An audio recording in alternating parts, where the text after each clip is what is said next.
और बिलासपुर से कांग्रेस प्रत्याशी अटल श्रीवास्तव का नामांकन दाखिल कराने पहुंचे मुख्यमंत्री भूपेश बघेल ने बीजेपी सरकार पर जमकर हमला बोला। उन्होंने कार्यकर्ता सम्मेलन को संबोधित करते हुए विधानसभा चुनाव की याद दिलाई और राहुल गांधी पर की जमकर तारीफ की। साथ ही कहा कि राहुल गांधी ने जो वादे चुनाव पहले किए थे, अधिकांश वादों को सरकार ने पूरा किया है, चाहे वो युवाओं से हो या फिर किसान से। वहीं सीएम ने कर्ज माफी को लेकर धर्मलाल कौशिक पर तंज कसते हुए कहा कि विपक्ष में नेता प्रतिपक्ष भी दमदार नहीं है।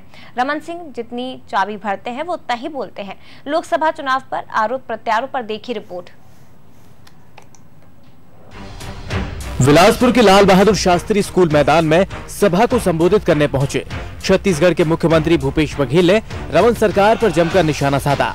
उन्होंने कहा कि 15 साल की रमन सरकार ने राज्य को 50,000 करोड़ के कर्ज पर लाकर छोड़ दिया है, लेकिन कांग्रेस की सरकार इन सबको भूलकर अपने वादे पूरे कर रही है। वहीं सीएम ने पीएम नरेंद्र मोदी को भी आड़े हाथों लिया और कहा कि काला धन तो नहीं आया, उल्टा मोदी ने देश का सारा धन विदेश में भेज दिया। सीएम ने पुलवामा अटैक में शहीद हुए जवानों को लेकर भी मोदी सरकार को घेरा। उन्होंने कहा कि जो प्रधानमंत्री बिना निमंत्रण नवाज शरीफ की बिरयानी पार्टी में जा सकते हैं, देश की जनता उनसे क्या उम्मीद करे। कार्यकर्ता सम्मेलन को संबोधित करने के बाद मुख्यमंत्री भूपेश बघेल ने रोड शो किया और लोकसभा प्रत्याशी अटल श्रीवास्तव का नामांकन दाखिल करने कलेक्ट्रेट पहुंचे, जहां पर अटल ने सीएम की मौजूदगी में अपना नामांकन पत्र दाखिल किया। वहीं पत्रकारों से रूबरू होते हुए प्रदेश के मुखिया ने कहा कि अभी अपना प्रदेश बदला है और इस लोकसभा में देश को भी बदलना है। चौकीदार को लेकर सीएम भूपेश बघेल ने कहा कि यदि रमन सिंह चौकीदार हैं, तो वे अपने दामाद को पकड़कर क्यों नहीं लाते। मुख्यमंत्री ने कहा कि रमन सिंह के दामाद पुनीत गुप्ता सरकारी कर्मचारी हैं और उसने हेरा फेरी की है, इसीलिए उन पर कार्यवाही करना कोई बदलापुर की राजनीति नहीं है। वहीं अजीत जोगी की पार्टी के चुनाव नहीं लड़ने पर भूपेश बघेल ने कहा कि जोगी की पार्टी ने एक चुनाव दूसरे के दम पर लड़ा था और अब वह चुनाव भी नहीं लड़ पा रहे।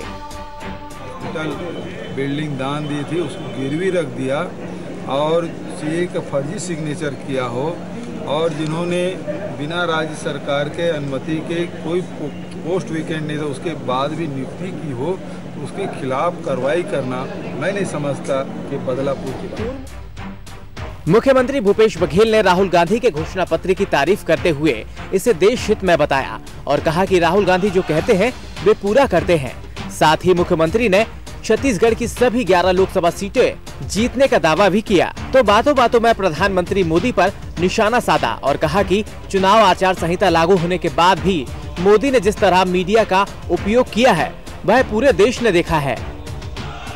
आम जनता से जुड़े हुए मुद्दों को इस घोषणा पत्र में शामिल किया गया है। पूरे देश में इसका लाभ मिलेगा और राहुल गांधी जी जो कहते हैं करते हैं। हम सब इसके लिए कटिबद्ध हैं और पूरा 11 के 11 लोकसभा। कार्यकर्ता सम्मेलन को संबोधित करते हुए विधायक शैलेश पांडे ने कांग्रेस पार्टी के सभी वर्गों का आभार जताया। उन्होंने कहा कि पिछली बार जनता ने नरेंद्र मोदी पर विश्वास जताया था, लेकिन कुछ हासिल नहीं हुआ। इन 5 सालों में कोई अच्छे दिन नहीं आए और इस बार चौकीदार का नया राग छेड़कर जनता को फिर बेवकूफ बनाया जा रहा है, मगर देश की जनता सजग है। विधायक ने देश में राहुल गांधी के नेतृत्व में सरकार बनाने और बिलासपुर लोकसभा प्रत्याशी को जिताने पर जोर दिया। इसकी गंभीरता की जांच होनी चाहिए। इस प्रकार से भारतीय जनता पार्टी के नेता हमारे देश को जो धन है वो लूट के ले जा रहे हैं, लूट के, और हमारे देश की जनता उनको कुछ नहीं मिलता है। माताएं बैठी हुई है, रसोई गैस का दाम कितना है आप जानती है, पेट्रोल डीजल का दाम मेरे साथी आप जानते हैं कितना है। विधानसभा चुनाव की तर्ज पर कांग्रेस ने भी एक बार फिर बीजेपी पर हमला बोलना शुरू कर दिया है। कांग्रेस को उम्मीद भी है कि प्रदेश की जनता विधानसभा चुनाव के जैसे ही लोकसभा चुनाव में कांग्रेस पर भरोसा जताएगी और केंद्र में फिर से कांग्रेस की वापसी होगी। लेकिन अब ये जनता ही तय करेगी कि वो किसे गद्दी पर बैठाना चाहती है। अनादि टीवी के लिए संजय यादव की रिपोर्ट।